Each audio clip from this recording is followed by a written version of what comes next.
제 이진정미.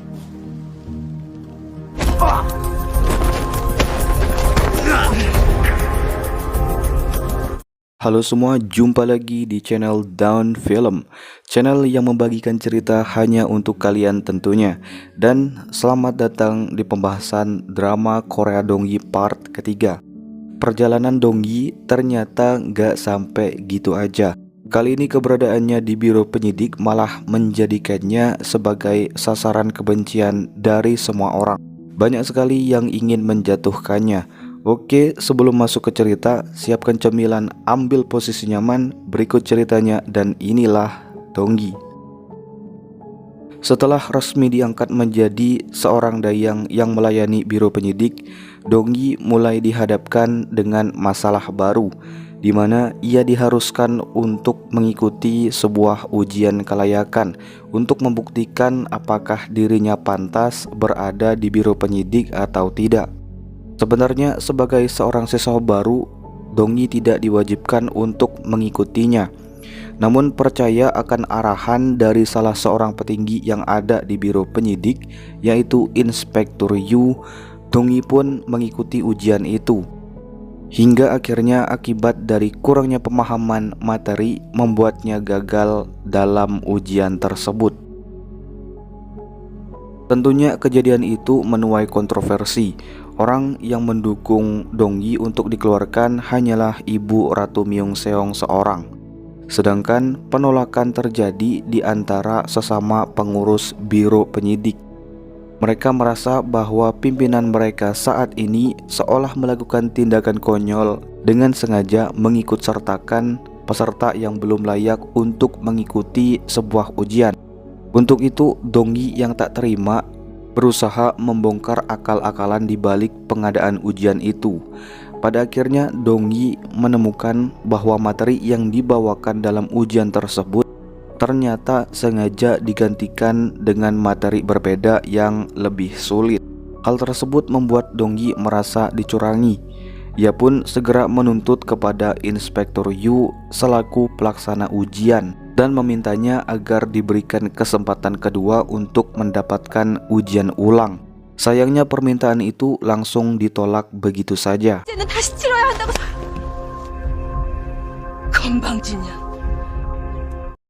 Keadaan tersebut tak membuat Donggi patah semangat. Ia berlutut menghadapkan dirinya di depan kantor biro penyidik dengan harapan agar permintaannya segera didengar dan dikabulkan. Hingga usaha tersebut dilihat oleh seorang pengawas, Dayang Jung, yang datang menghampirinya dan memintanya untuk segera menyerah saja.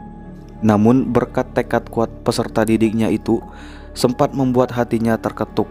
Seketika Dayang Jung dengan dukungan Dayang Bung, mereka berdua berusaha meminta agar hak Donggi sebagai seorang calon penyidik dihargai. Terlebih ia merupakan seorang siswa baru yang belum mempelajari apapun. Setelah sekian lama menunggu keputusan yang sama sekali nggak kelihatan hasilnya itu, akhirnya Donggi pun tumbang setelah semalaman berlutut di tempat itu.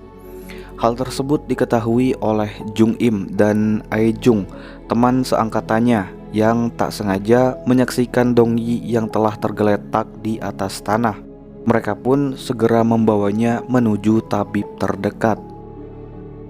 Ternyata kegaduhan yang ditimbulkan oleh Inspektur Yu mengundang perhatian serius dari Ratu In Hyun, sang ratu yang tak dapat berpaling begitu saja ketika melihat ketimpangan yang terjadi di wilayah kekuasaannya itu, segera menegur dan memberikan sanksi kepada Inspektur Yu, di mana sang ratu sangat menyayangkan perbuatan konyol dari seorang petinggi biro penyidik yang dinilai sangat tidak berpendidikan. Setelah menuntaskan masalah yang ada, secara pribadi Ratu In Hyun sendiri menemui Donggi dan meminta agar kembali untuk melakukan ujian ulang. Dan untuk mewujudkan hal tersebut, kepemimpinan di biro penyidik segera diganti dan diteruskan kepada Dayang Jung dengan pengawasan dari Dayang Jejo. Hari itu Donggi ditetapkan bersama seorang murid baru bernama Eun Gem, yang juga diperintahkan untuk mengikuti ujian ulang. yang akan diadakan dalam kurun waktu 3 hari ke depan. Raja yang mendengar hal itu berinisiatif kembali menyamar sebagai petugas Sukjung dan memutuskan untuk membantu Dongyi agar cepat lulus dalam ujian tersebut. Tanpa pikir panjang, Raja pun memberikan beberapa kisi-kisi dari ujian dan menyebutkan soal mana yang sekiranya bakalan diujikan. Ujian akhirnya tiba. Dongyi akhirnya mengikuti ujian itu, dan seperti perkataan dari petugas Sukjung, soal beserta kisi-kisi yang dipelajarinya kemarin ternyata beneran digunakan pada ujian tersebut. Dongyi pun akhirnya dapat menyelesaikan pertanyaan dalam ujian itu dan lulus dengan nilai yang sangat baik. Di hari yang sama, Raja sedang berlatih memanah. Raja yang menyadari bahwa dirinya masih sangat lemah, kali ini berencana melakukan sebuah inovasi. Dalam rencananya tersebut, Raja akan mendekatkan dirinya ke dalam ranah militer dan secara utuh akan memihak kepada kubu selatan. Tentunya kabar tersebut segera membakar semangat ambisius aliansi kubu selatan yang tanpa disangka-sangka jalan untuk menjadikan Dayang Jang sebagai keluarga kerajaan semakin terbuka lebar. Tentu keputusan sepihak dari raja itu memaksa kubu barat untuk lebih memutar otaknya dengan kembali menyusun ulang rencana baru mereka. Setelah resmi menjadi seorang dayang penyidik, hari itu Dongyi menjalani latihan gabungan bersama Biro Kepolisian dan Biro Pengadilan. Tujuannya dari pelatihan ini adalah untuk meningkatkan pengetahuan dan pemahaman tentang kasus penyidikan. Saat itu Junsu yang masih bekerja di Biro Kepolisian berkesempatan untuk dapat bertemu dengan Dongyi. Namun sayangnya pemberian materi tersebut terbagi menjadi 2 kelompok secara terpisah, di mana kelompoknya Dongyi ternyata dipegang oleh Hyun dari pengadilan. Seusai pembelajaran, Dongyi berpapasan dengan kepala polisi Yonggil. Di hadapannya, Yonggil sama sekali tak menyangka jika seorang budak sepertinya dapat naik status menjadi seorang dayang istana. Oleh pencapaiannya itu, Yonggil memberikan dukungan penuh terhadap Dongyi. Dan di kesempatan yang sama, lagi-lagi Junsu hampir saja memiliki kesempatan untuk dapat bertemu dengan Dongyi. Di hari yang sama, Yongdal ditemani Hwangsik mulai melakukan penggeledahan di rumah menginap Junsu. Hal ini dilakukannya karena Yongdal mengira bahwa Junsu merupakan orang jahat yang berbahaya. Hal itu diperkuat dengan penemuan sebuah lambang mencurigakan. Oleh karena itu, Yongdal segera menemui Dongyi dan memintanya untuk mengusir pria misterius yang memiliki pekerjaan mengurusi mayat, dalam hal ini Junsu itu sendiri. Dan ketika Yongdal menyingkap lambang temuannya itu, seketika Dongyi langsung menyadari bahwa pria tersebut ialah Junsu yang selama ini dicarinya. Tanpa membuang kesempatan, Dongyi pun segera bergegas menuju Biro Kepolisian. Namun sesampainya di sana, Dongyi tak dapat menemukan keberadaan Junsu. Sementara Junsu sendiri saat itu sedang menemui Jang Hee. Kali ini kedatangannya bermaksud untuk mengambil tawaran yang tempo hari sempat ditawarkan kepadanya. Lantas Junsu mulai bekerja sebagai bawahannya Jang Hee. Malam itu sebagai pekerjaan pertamanya, Junsu ditugaskan untuk menyelundupkan dan memasok senjata ilegal dari pelabuhan. Senjata-senjata tersebut rencananya akan disembunyikan di Joseon. Walaupun Junsu sudah menjadi salah satu dari bawahannya, tetapi tetap saja Jang Hee dengan kewaspadaannya berusaha mencari tahu kebenaran dari kabar angin yang menyebutkan mengenai seorang dayang yang sedang mencari keberadaannya Junsu. Hal tersebut membuatnya penasaran dengan hubungan kedua orang ini. Jang Hee pun segera mengutus anak buahnya untuk mencari tahu hal tersebut. Hingga pagi menjelang, Junsu kembali pulang dan pada saat itu ia menyadari bahwa kamarnya sudah dalam keadaan diobrak-abrik dan tentunya barang yang selama ini ia sembunyikan telah hilang. Junsu pun bertanya kepada Yongdal yang kebetulan ada di depan penginapannya. Dan saking paniknya menjawab pertanyaan tersebut, Yongdal pun keceplosan tentang Dongyi. Sontak Junsu pun kaget setelah lama tak mendengar nama itu. Tanpa membuang-buang waktu, mereka pun segera bergegas menuju istana. Namun sayangnya Dongyi malah pergi menyusul Yongdal. Sementara di perjalanan, Dongyi benar-benar disergap oleh segerombolan anak buahnya Jang Hee. Beruntungnya hal tersebut diketahui oleh Junsu yang pergi menyusul.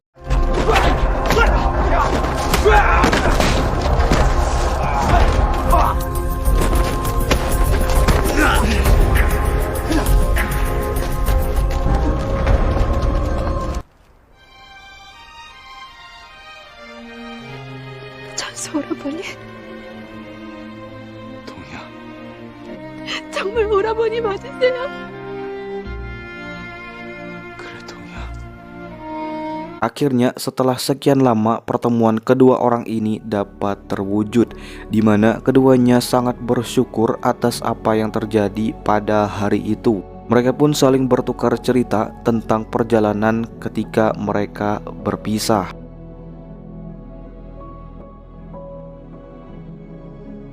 Singkat cerita, Dongyi memperkenalkan Junsu yang sudah dianggap sebagai kakaknya sendiri ke hadapan Yongdal dan Hwangsik. Hal tersebut langsung disambut oleh penyesalan Yongdal karena sempat bereaksi menuduh Junsu yang tidak-tidak. Oleh karenanya, sebagai bentuk permohonan maaf, Yongdal pun meminta izin untuk turut memanggil Junsu dengan sebutan kakak. Sementara Jang Hee yang gagal dalam tujuannya baru mendapati laporan yang menyebutkan bahwa dayang yang barusan ia targetkan ternyata merupakan seorang wanita kenalan adiknya, yaitu Dongyi. Hal tersebut menambah rasa penasarannya mengenai misteri dari hubungan Dongyi dan Junsu yang belum terungkap. Keesokan harinya istana dihebohkan oleh kabar penyelundupan barang ilegal, yang menurut laporan yang ada, kegiatan tersebut disokong langsung oleh orang-orang dari dinasti Qing China yang bekerja sama dengan warga Joseon. Pihak kepolisian sendiri telah lama melakukan pengawasan terhadap sebuah nama yang semua pergerakannya mengarah ke seorang warga berkebangsaan China, yaitu Kim Yongdal. Untungnya kabar tersebut hanya diketahui oleh segelintir orang, termasuk raja. Hari itu Yonggil meminta izin untuk melakukan razia gabungan bersama dengan Biro Pengadilan dan Biro Penyidik. Singkat cerita, pagi itu ditunjuklah beberapa penyidik, di antaranya Jung Im, Eun-geum, termasuk juga Dongyi, yang nantinya mereka bakalan ditugaskan untuk membaur ke dalam rombongan utusan dari dinasti Qing. Hari itu kedatangan rombongan utusan Qing dengan barisan pasukannya terlihat meramaikan jalanan di Joseon. Setibanya mereka di Mohwagan, para utusan itu disambut oleh Menteri Pertahanan Oh Tae dengan pengawalan ketat Biro Pengadilan. Mereka langsung memasang mata ke arah Kim Yongdal, orang yang paling dicurigai sebagai si penyelundup. Sementara Biro Penyidik mulai melakukan pergerakan. Mereka mulai memasuki Mohwagan dengan menyamar sebagai pelayan istana. Dalam perjamuan makan tersebut, Jung Im berhasil merekam percakapan para utusan Qing dan segera meminta Dongyi menyampaikan pesan tersebut kepada Biro Penyidik. Di saat yang sama, Junsu kembali menemui Jang Hee dan memintanya agar mendaftarkan namanya ke dalam ujian militer mendatang.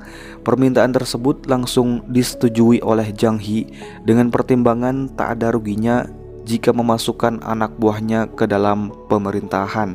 Saat itu Jang Hee menanyakan perihal hubungan Junsu dengan Dongyi. Namun untuk melindungi identitasnya tersebut, Junsu lebih memilih untuk memutuskan tidak memberitahukan apa yang sebenarnya terjadi. Dan gokilnya, Jang Hee malah percaya dengan pernyataan dari Junsu dan tak menganggap serius akan hal tersebut. Kemudian Jang Hee menugaskan Junsu untuk melaksanakan misi keduanya dengan memberikan sebuah pengawalan rahasia. Dan untuk mempermudah rencananya tersebut, Jang Hee menyuap Oh Tae-pung dengan paketan hadiah yang lumayan mahal dengan syarat agar dipertemukan dengan Menteri Pertahanan Oh Tae. Malam itu Junsu diminta untuk mengawal seorang pria yang sama sekali tak dikenalinya.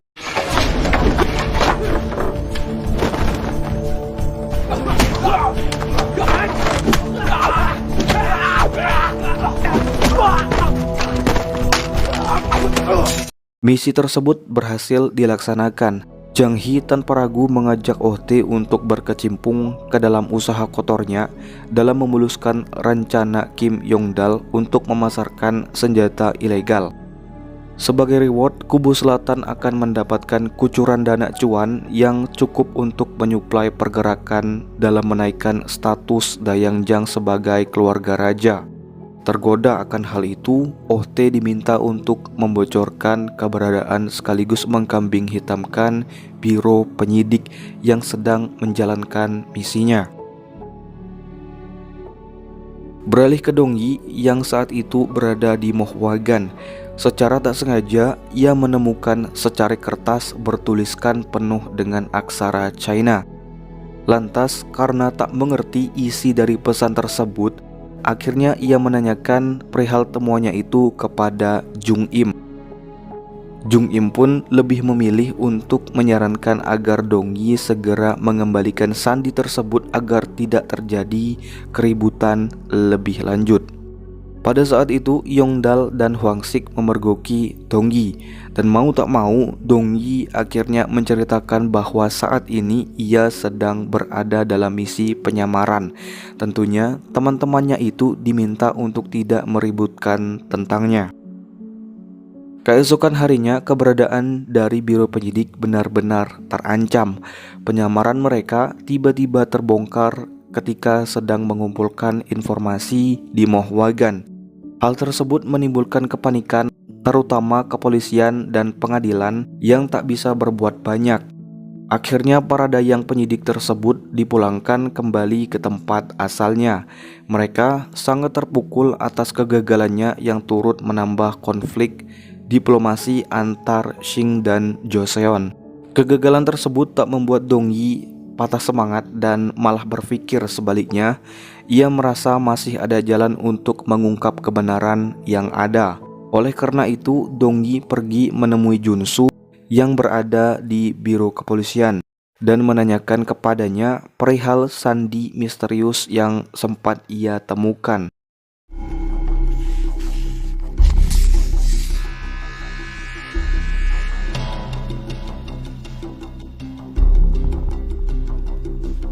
네가 본 게 이런 거였지? 네. 그 종이에 써진 글귀 안에 암호가 담긴 거라고. 아무 의미 없이 나열된 글자 같지만 이걸 이렇게 나무에 감으면 최동이. 난 지금 그걸 전하려 하는 거고. Setelah mendapatkan gambaran, Dongyi segera bergegas menemui Yongdal dan Hwangsik. Di sana ia memohon untuk dimasukkan ke dalam rombongan pemusik yang hendak memasuki Mohwagan. Awalnya Hwangsik berkeberatan dengan hal itu, namun mengingat saat ini Dongyi sedang menjalankan sebuah misi penting, akhirnya Hwangsik mau tak mau harus mengizinkannya.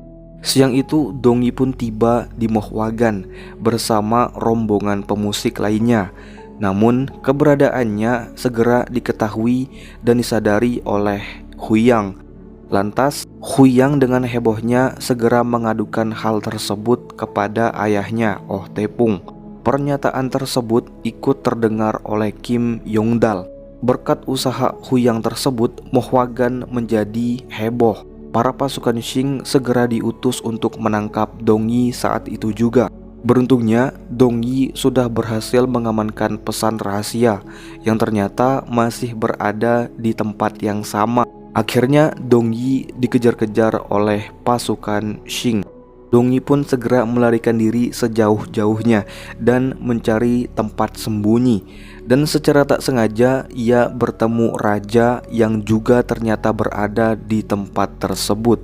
Saat itu Dongyi segera menghampirinya ketika mengira bahwa pria itu adalah petugas Sukjung. Namun setelah didekati ternyata pria itu adalah Raja Joseon. Dongyi pun terperangah dan kehabisan kata-kata karena tak percaya dengan apa yang dilihatnya kala itu.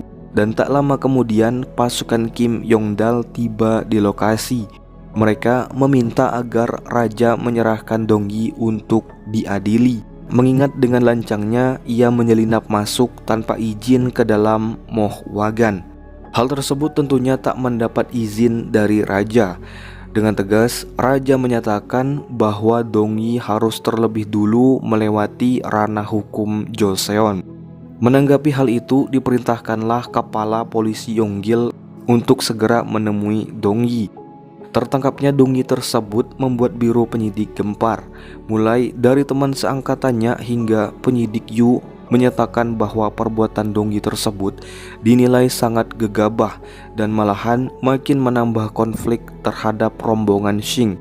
Namun tak sedikit pula teman sekaligus para petinggi yang menyadari bahwa justru perbuatan Dongyi tersebut telah menyelamatkan nama dan muka dari biro penyidik. Cerita beralih, setelah mendapati kejelasan informasi, segera Yonggil menemui raja dan menyarankan pesan rahasia yang ditemukan oleh Dongyi di Mohwagan. Pesan tersebut berisikan kata-kata acak yang tak memiliki makna sama sekali. Namun setelah ditelaah lebih lanjut, didapati ternyata pesan tersebut menyebutkan sebuah tempat di distrik Chungpa yang berlokasi tak jauh dari pelabuhan.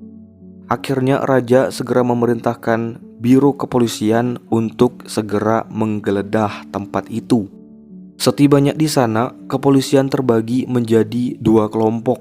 Dengan arahan Yonggil, mereka mulai menyisir setiap sudut lokasi yang ada di pelabuhan tersebut. Kendati tak menemukan apapun, Yonggil memutuskan untuk menyusul sebagian pasukannya yang berada di sebuah pemukiman kosong. Anehnya, tempat itu juga tak ditemukan barang mencurigakan. Karena merasa tak yakin, sekali lagi Yonggil memutuskan untuk memeriksa ulang tempat tersebut. Hingga secara tak sengaja Yonggil akhirnya menemukan barang selundupannya Jang Hee.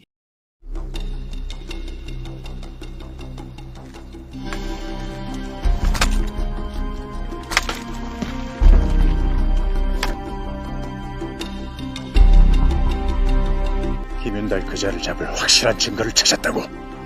예, 나이. 진짜 일이 아주 더럽게 꼬이는구만. Kejadian itu membuat Jang Hee kesal sekaligus membawanya ke hadapan Oh Tae. Oh Hyun yang juga berada di ruangan tersebut tak menyangka bahwa pamannya sampai ikut terlibat ke dalam urusannya Jang Hee.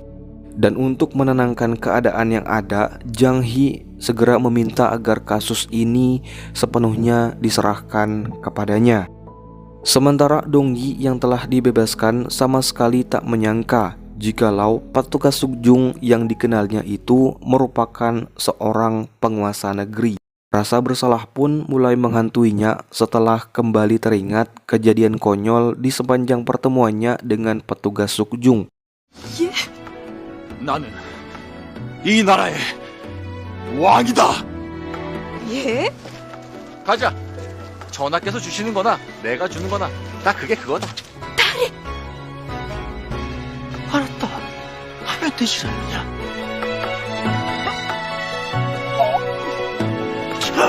Di tengah renungannya itu, Yongdal dan Hwangsik datang menghampiri. Keduanya mulai bercerita seakan menyaksikan rupa dari sang raja yang digadang-gadang mirip seperti rupa dari petugas Sukjung yang kemarin sempat mereka ajak bercanda. Dongyi pun membenarkan pernyataan tersebut. Namun tak satu pun di antara mereka yang percaya akan hal itu. Hingga setelah berkali-kali dijelaskan, keduanya pun menyadari dan nampak sangat ketakutan setelah mengetahui bahwa orang yang selama ini mereka kerjai adalah seorang raja. Di saat yang sama, kecemasan semakin bertambah setelah Donggi dipanggil dan diminta untuk menghadap raja. Rasa gugupnya segera menutupi dan tak tahu harus berkata apa jika seandainya raja marah atas perbuatannya kemarin. Akhirnya kedua orang ini pun dipertemukan. Kali ini bukan sebagai orang biasa, melainkan sebagai seorang raja dan seorang dayang, dua kasta berbeda yang ada di Joseon. Di hadapan raja, Donggi langsung meminta maaf atas kelancangan dan ketidaktahuannya. Melihat hal itu membuat raja tertawa lepas, dan hal yang paling mengejutkan di mana raja sama sekali tak menyinggung perbuatan Donggi kepadanya. Malahan dengan santuy raja meminta maaf karena telah membohongi warganya. Selain itu, untuk menjaga kestabilan istana, raja meminta agar tetap diperlakukan seperti selayaknya orang biasa, yang tentunya permintaan tersebut akan sulit untuk dilakukan oleh Donggi. Sementara Yongdal dan Hwangsik yang sempat mengolok-olok petugas Sukjung yang identitas aslinya merupakan seorang raja, merasa takut akan diberikan hukuman mati. Rasa takut tersebut terbawa hingga ke alam mimpi.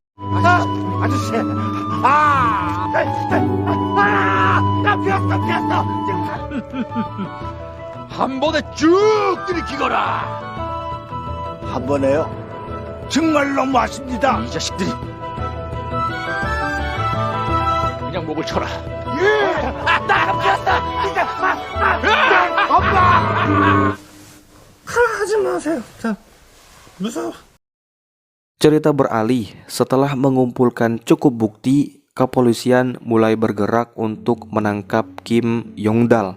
Namun setibanya di Mohwagan, mereka dihentikan oleh sebuah kabar yang menyatakan bahwa Kim Yongdal sudah tewas akibat bunuh diri.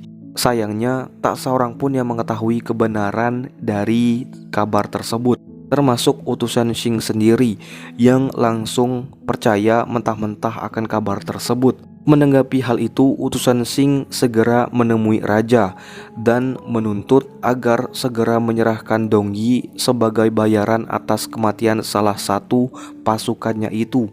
Di balik semua kebohongan yang dilakukan, secara sepihak ternyata Kim Yongdal yang memperoleh perlindungan dari Jang Hee pergi meninggalkan Mohwagan dan memilih memalsukan kematiannya, di mana kabar tersebut semakin menyebabkan keretakan antara hubungan Shing dan Joseon.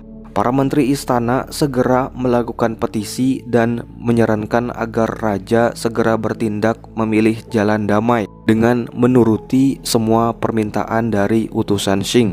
Yang tentunya raja bereaksi menolak permintaan itu dan tidak serta-merta berpikiran pendek dengan mengorbankan satu orang warganya hanya demi kestabilan negara. Donggi yang mendengar kabar tersebut mulai merasa tak enak hati, dan untuk melindunginya, Junsu berencana melarikan Donggi keluar dari istana. 도성을 떠나야 한다. 이대로 여기 있으면 위험해.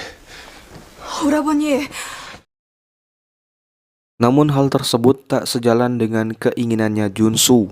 Donggi yang pada malam itu hendak diamankan oleh biro penyidik, ternyata telah lebih dulu menyerahkan dirinya ke penjagaan Mohwagan. Oke, sekian dulu pembahasan kita. Nantikan pembahasan selanjutnya hanya di channel ini. Akhir kata, jangan lupa nikmati hidup dengan tetap bersyukur dan tersenyum. Daun Film.